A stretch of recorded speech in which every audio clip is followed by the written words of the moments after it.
50% of construction businesses close their doors within the first 5 years in business. It's because they don't know what it is, so they don't know how to understand or how to calculate the overhead in their business. On this video, we'll be talking over overhead when you already have a setup business with your company trucks, team members, office staff, and everything that is required to be a business. And we're also going to calculate it when you have nothing, when the first job just came through the door. We're going to start with the easiest form to calculate of overhead when you are already a setup company. An overhead is everything that your business needs that is not your team or that is needed on the job. And these are things that you have to pay for either you have a job or not. We will start with insurance. This one could be liability, workers' comp, vehicle, etc. Depending on the state that you are, you might have more, you might have less. Cell phone, this is anything related with phones. That could be your office phone, your cell phone. Internet. The internet is something that your office needs, but this one allows you to run. You have your trucks, you have your tools, you have a secretary or somebody helping you in the office, regardless if it's your wife, a girlfriend, a neighbor, somebody you hired, that's still an expense. Now, guys, if I might forget one or two, it's because I'm not actually doing mine. I'm just giving you examples of it. But tools, secretary, trucks, insurance, cell phone, electric. My point is, these are things that you have to pay regardless if you have a fucking job or not, right? So if you're spending fucking money on it, either it's a Sunday or a Saturday, that's overhead. To calculate these things, the easiest way, the dumbest way, meaning for contractors, this is the way we understand it, is let's say my monthly expenses are $10,000. We'll use dummy numbers. So if my overhead is $10,000, that means before I collect profit, this money has to be covered. I understand you're going to say, well, my team is also overhead. No, that's calculated on the job. Every job has a certain amount of people that is required, which is how you do your estimate. The reason why this part kills more businesses than labor is because we believe that we gotta take this out of overall profit instead of calculating it into the job. So if you have a $10,000 overhead and your average job count is 5, using myself a little bit as an example, I'm a general contractor. We do a certain amount of jobs per month because we're not doing service calls. We're doing specific projects, okay? So let's say my number is I'm doing 5 jobs per month. What's 5 jobs into $10,000? That means that my typical overhead per project is $2,000. So if I consistently do 5, 2,000 of that job will go into my overhead. Well, lady, what's going to happen if my job is 6? Well, congratulations, you have extra $2,000 that I normally will allocate into here. Meaning, if in my jobs, this number changes to 6 in the middle of the month, or at the end of the month, let's say on October I have 5, but for November I have 6, I don't change my overhead amount. The reason I don't is because I'm still sticking with my average amount of jobs per month. If I have a 6th one, which means I have extra $2,000, I immediately move it into my candy shop. Tools is an on and off thing. You never know where you're going to need it, but when you know when your tools are taking a shit.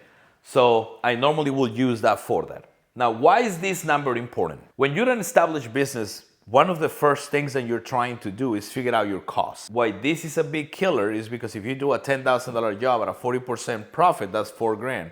If you still have to pay $2,000, your net profit turns into 20%. That's a business killer. That's why I created my formula for the job, which is cost, meaning this is my cost of products, of goods, my people, my team, my workers, has a cost that I already have added margins. Margins means it's things that we cover from the job.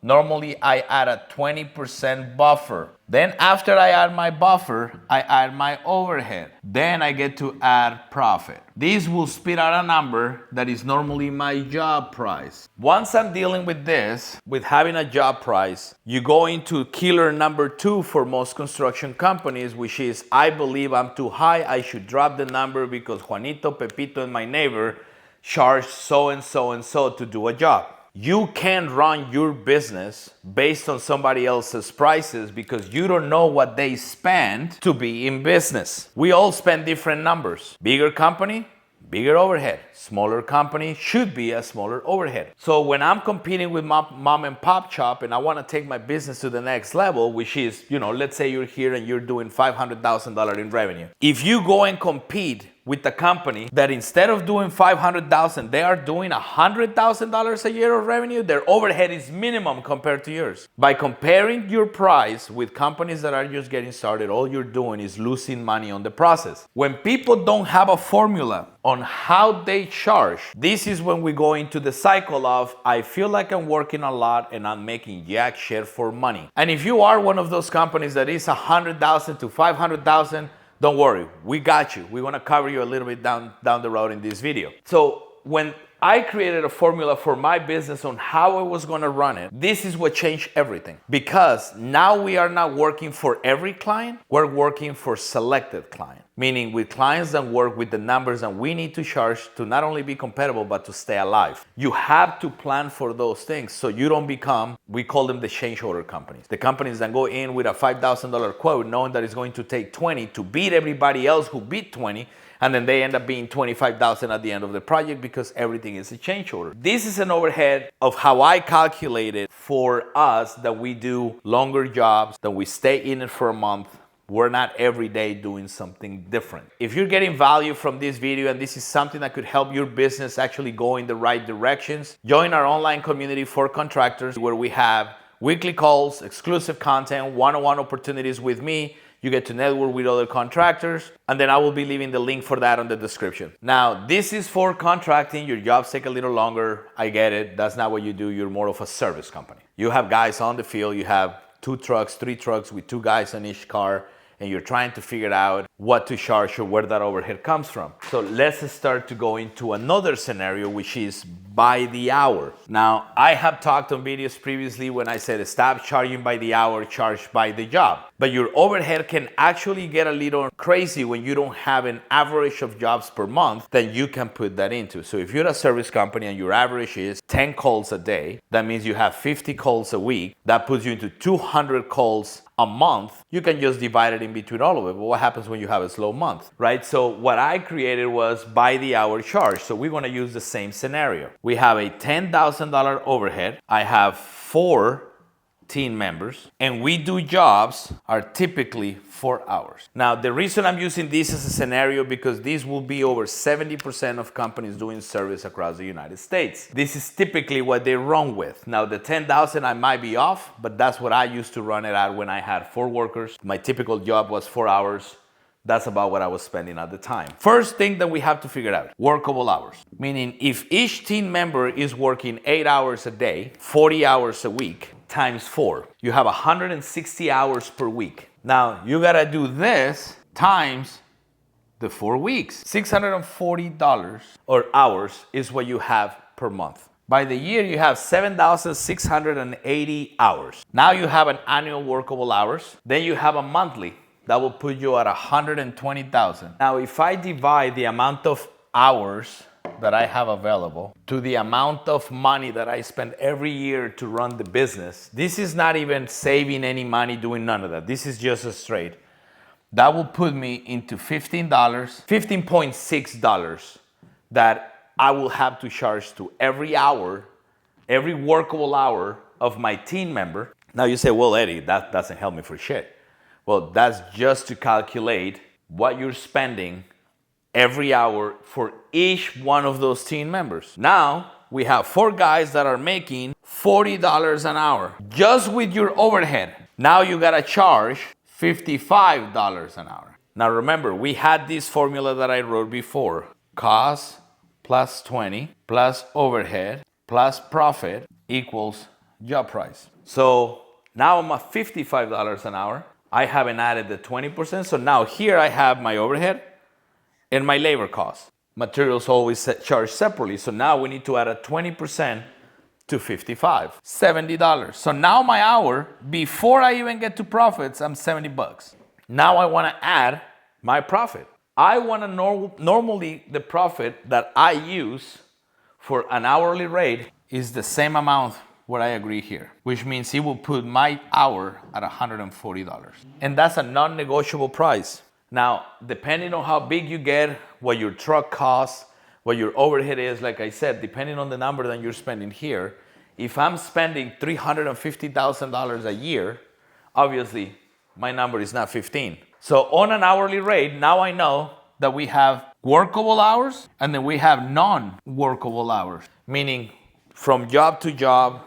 Let's say I'm gonna use my city as an example. If I live in Goodyear and I have to go to Queen Creek, I'm going to drive an hour and a half. My amount is already in play when they leave the office to my next appointment or to the first appointment or to the next one.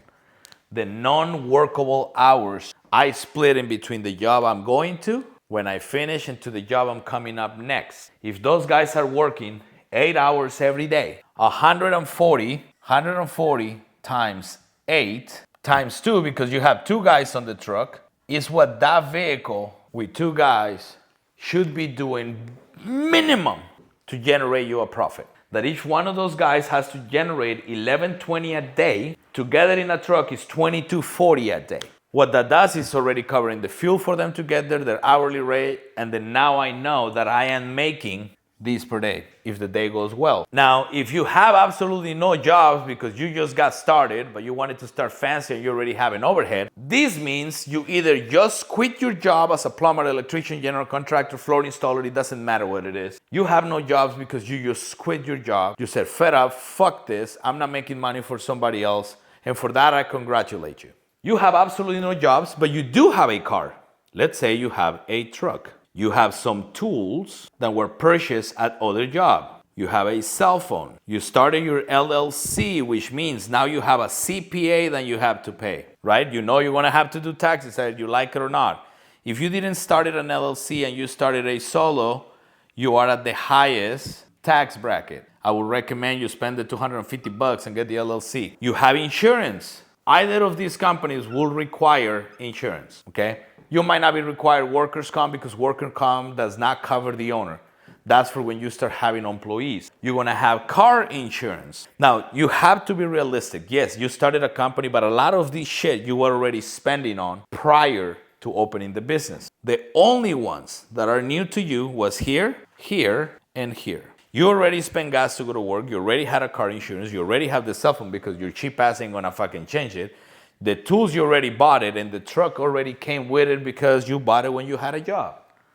So the only costs that are new to you right now is 3. But let's say that all the overhead for all of this comes down to $5,000. The way that you have to calculate your overhead here is in 2 scenarios. Are you a service company? Are you a full job company? This one means short jobs, long jobs, or are you what is considered a trade that is very specific? You know, some carpenter, whatever it is that you do that is very specific, meaning you're very niche. As a niche, you could literally charge your entire monthly thing into one fucking job. Why? Because it's only 3 or 4 of you that are doing it, which means every single one of you are charging for it. But if you are a service company, we're gonna break it down very simply. Let's say you are on service and your average is 2 jobs per week. And the average cost of my job is $500. That means I have $1,000 weeks. That means I have $4,000 per month. If this is your math right now, then you cannot even cover your overhead, raise your price. You start having the issue then because you are new, you think that nobody wants to hire you or pay you for what you know or for what you can do. But as you become more disciplined into understanding what your business needs, you stop giving a fuck. Kind of bumming you out because you say, well, fuck, I don't have the money to do this. How am I gonna do that? You can just use the breakdown that we just talked before where we are talking by the hour breakdown. Just do it with your specific numbers. Now, a common thing is that you guys don't know those numbers. I'm sorry guys, you might actually have to do the work yourself and sit down and figure out what these costs for the business are. Now, be realistic. Strip clubs don't count as your overhead, okay? You have to put exactly what the business needs only. So where we can figure out on an hourly rate, what do I have to charge every hour that I'm at a customer's home and every time that I sit on my vehicle? You cannot calculate overhead on short jobs the same way that you do full jobs. That's 2 different strategies of business. If you find this video helpful, since you sit this long watching it, if you have any questions, leave it in the comments. And if you found value from this video, subscribe and we'll be making more.